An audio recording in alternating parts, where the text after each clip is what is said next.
Hey everyone, welcome to our channel. In today's video, we'll learn how to change aspect ratio in Filmora, alternating aspect ratio, easy Wondershare Filmora tutorial. So for us to be able to begin, just open the Filmora app onto your device, then right after import the media or clips that you want to use. So as you can see, I've added some already in here. Right after that, you'll just have to click onto the plus icon to add them here onto the timeline. So since we've added one already, you'll just need to go ahead and change the aspect ratio for this. So as you can see, this is the current preview of the clip that we have in here.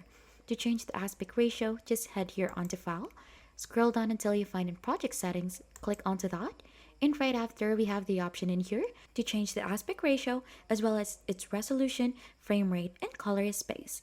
Now let's click onto the options for aspect ratio. So currently we are on to the default one, which is 16:9, the widescreen. But if you're opting for a phone type, we have 9:16 in here, which is portrait, 1:1 for Instagram, 4:3 standard, and many more. So if you want to go ahead and do your own or customize your own, we have custom in here, and then you could go ahead and type in your own ratio here. But we're gonna opt in here for 9:16 like for a phone.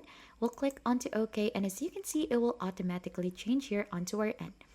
Now right after, if you want to resize the video as well in here so that it don't show the black screen here, you'll just have to click onto the clip again, and here onto the right side we have video, under that we have basic, and we have the scale. So make sure this one is locked, and then you'll just need to go ahead and swipe this to make this bigger. So you could also type that one in, and if you do a quick preview, this is now how it looks like. And that is how easy you could change aspect ratio in Filmora. And if you think this has been helpful to you, then don't forget to hit the like, subscribe, and we'll see you on to our next video.